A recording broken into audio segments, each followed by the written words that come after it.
Speaking of cheapskates, I bought the cheapest airbrush I could find on eBay just to prove a point that you didn't have to spend excessive amounts of money on an airbrush to get a world-class result. But how did we go? I guess time will tell. So be sure to stick with me and see how we go. But before I start, I just wanted to talk about the subject I picked. I chose the Tamiya Panzer III in 48 scale for two reasons. The first reason is these kits pretty much fall together, and this video is all about the paint work. So that was the first reason. The second reason is I wanted to take part in the Plastic Posse podcast group build event. That was an event that they put on to celebrate their 100th episode. Unfortunately, that finished months ago, and other commitments meant that I couldn't take part in that group build. However, I always wanted to get back to this model and bring this video to you. So without further delay, let's get started. I started my journey on eBay and searching for airbrushes and filtering them by the cheapest to most expensive, and in around about a week, the tool in question arrived on the doorstep. I was so relieved to see it was professional, as noted on the box. It looked and felt okay in the hand, so we were off to a decent start. I'll move quickly through that build phase and focus on the painting and weathering, and of course the output of that airbrush. The hull section is primed in a Titan dark grey colour straight from the rattle can, as are the wheels. The centres of the wheels are then filled with the aid of a spraying stencil. This is an old Royal Model one, but there are plenty of others on the market. This also presents the first test for the new tool, with that Tamiya dark yellow being mixed in the cup with the yellow cap retarder thinner and sprayed in place. I can then move on to spraying the hull in that overall colour, of which the airbrush is managing just fine. I pre-paint the hull and the wheels at this stage because I like to have clear access to those parts. Trying to paint details around tracks and wheels just feels awkward to me, so I tend to approach these builds in this manner. I created a mud build-up using the AK Terrains paste mixed with tea leaves. The tea leaves will add texture to that paste and make it clump more than it usually would. Because the paste is an acrylic-based product, it can be somewhat feathered using tap water, but the edges of that effect are blended and dragged down using a heavily thin mix of red, brown and black, and I'm thinning that paint to around 90% thinner to paint. The airbrush again seemed to lay that paint in a predictable and measured way. It was very interesting indeed. A brown enamel wash is used to create some definition in those textures, and then a dusted coat using buff to smooth the look. Most of this will be hidden behind the arm skirts, hence I'm addressing this now. The wheels can then be attached with super glue and the link and length tracks attached as well. I've mentioned it before, but gluing pre-painted parts is generally not a great idea, but I just find it fast tracks the painting process doing it this way. The links are arranged into the appropriate sections and first built around the sprocket and then the idler, and then joined with the top length and then later the bottom run. Some patience is required here, but the glue gives you a working window, so constantly assess the positions and connection points until the glue sets, and you should be able to achieve a satisfactory result. The leading edges of the track are painted in an aluminium acrylic paint to simulate the polished edges of the tracks so often seen in reference pictures. The two halves then come together, and a small upgrade was made by drilling the ends of the bow machine gun using a micro drill. I could then attach the tow cables and various tools around the body. It's worth noting the travel bracket for the aerial was made from timber, so I added some grain to that part by running the edge of a razor saw across it. A small detail, but one that is quickly and easily executed and should look great under paint. I'd removed the two front mud flaps as these would often see damage in the field and replaced them using a foil off the top of a wine bottle. Unfortunately, using the foil meant that the bottle needed to be drunk, but that's the level of commitment I have for this channel. Drink up! They were overly simplified, but should look okay once the model was painted and weathered. Moving to the turret, and the same treatment was executed with a coaxial machine gun using that micro drill. Now to that spaced armour around the tank.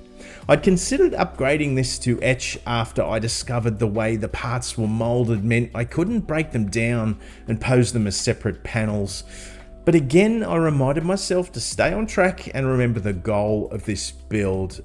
To test out this airbrush and of course finish the build for the end of September. That's not happening. That was September 2024, so I missed the mark by a long way on that detail. The plastic pieces present this armour quite overscale, so the top edges were thinned with a blade and a sanding tool to help them look a little more in scale. I also removed a couple of bolts and went back to the drill to create a cavity where the missing bolt would have been. Now time to prime, and the paintwork on the underside is protected with a masking tape, and the main assemblies of the model are treated in the Titan's dark grey primer again.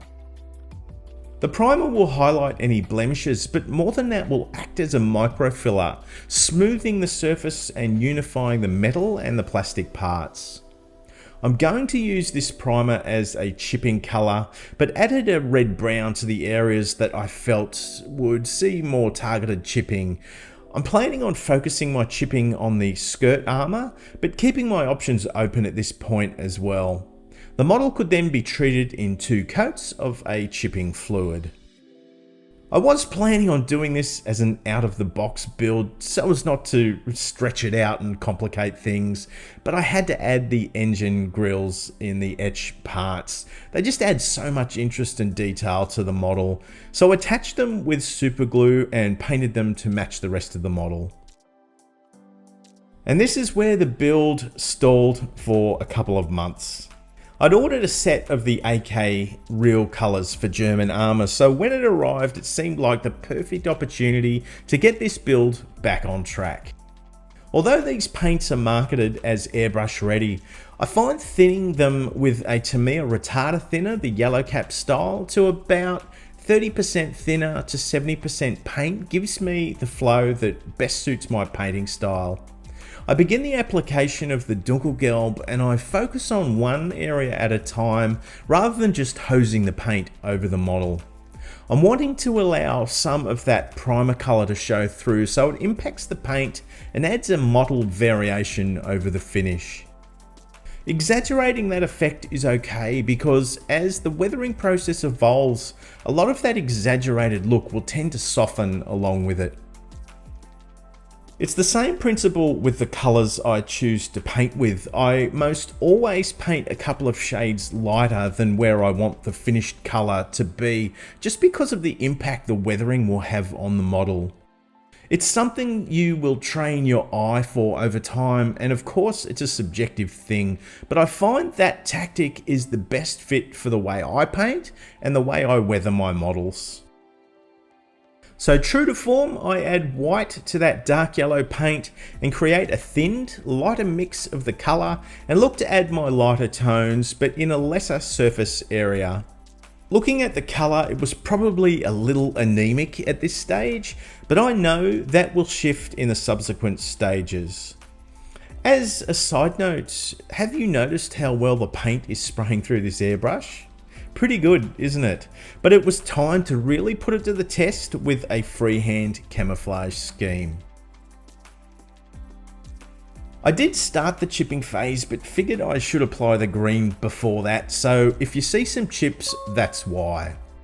I thinned that AK real colour lacquer paint to about a 40% thinner, 60% paint, again with the retarder thinner, and followed the scheme on the instruction sheet as best I could. It's also worth noting my air pressure is constantly between 15 to 18 psi. That rarely changes. Painting a scheme freehand takes some practice and a great deal of control. This airbrush is a cheapie, but it is a dual action airbrush, meaning the trigger allows me to control the paint flow. By gently pulling back, I start the paint flowing. If you are having to pull that trigger all the way back to get the paint to flow, then you aren't thinning your paint enough. I'm in the process of making a comprehensive video around this, so stay tuned for that one. But as you can see, I'm able to achieve a pleasing result with a minimum of overspray using this cheapest airbrush I could find on eBay. Thinning the paint well, controlling the flow and keeping that airbrush at about 90 degrees and close to the surface is working together to give me a controlled paint application. To further test the airbrush, as well as adding some subtle shading, a mix of that red, brown and black is thinned to around 90% thinner to paint. It's shaded around some of the deepest recesses and around lower edges and some of those shapes in and around the armor slats. The shading adds a visual weight and a tired look over those parts. And honestly, I just can't falter this tool. I could then go back to the chipping by first wetting the part with water and shortly after start lightly scrubbing at it with an old stiff brush. Interestingly, the layer of chipping fluid was applied months ago and still performed as it should. The trick with chipping is to keep the chips in scale and somewhat refined. Chipping wasn't as common as us modelers might like to think, but it does help add a level of visual realism nonetheless. It also can imply motion and tell a story by something scraping against the vehicle. It is a fun technique that is accessible to absolutely everyone, although you do need to be using an airbrush rather than brush painting to be able to execute this style of chipping. The tools around the model are painted using a fine brush and a mix of acrylic paints. Some of these colors will make more sense once the weathering begins. All of the spaced armor can now be applied using super glue to ensure a strong bond and a better result over the painted parts. Given this is all about the airbrush, I'll move through the weathering quickly. I showcase a lot of these techniques in some of the older videos, so I'd encourage you to check them out for a greater understanding of what I'm doing. I'm starting the weathering with a basic pin wash to accentuate the details around the model, and then still using enamel paints, creating streaking effects, following how gravity would affect the flow of water and staining. Mud is built up around the lower edges by bulking those areas up with a terrains paste again, and then blending the tones using a mix of earth-toned enamel paints. Speckling those colors with a stiff brush and a flicking technique creates greater depth in the weathering, which is modified and refined with a brush moistened with white spirit. Pigments are used to buff the metallic parts and create some exhaust staining, and then the model was complete. I wanted to show you that you don't have to spend loads of money on an airbrush to get a decent result. Did I get lucky? Maybe, and of course a good tool can play a part in achieving high-level results. But where a lot of us in this hobby go wrong is thinking that an expensive airbrush will solve all our problems. Most people's challenges come down to a lack of understanding of paint and what is required to make it perform through an airbrush.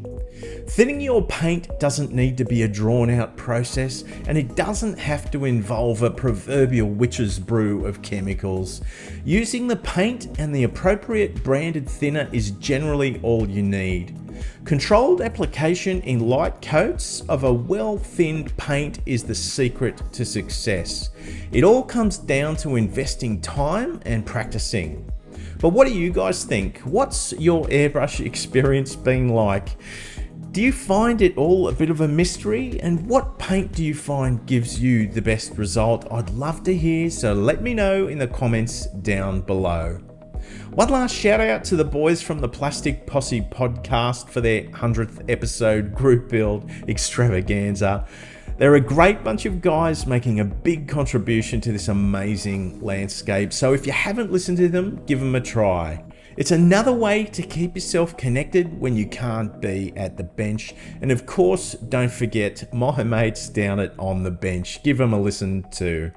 And thank you to my incredible Patreons who make this all possible. It's been a massive couple of weeks in that community with 5 new killer kangaroos coming on board. So thank you to Peter L., Wolfgang Zimmerman, Sir Bertimus, John Barnacote, and Craig Karcher. As a result of the Patreon's generous support, I've been able to upgrade my microphone on the camera, as I'm planning on making a couple of different sort of styles of video this year, so stay tuned.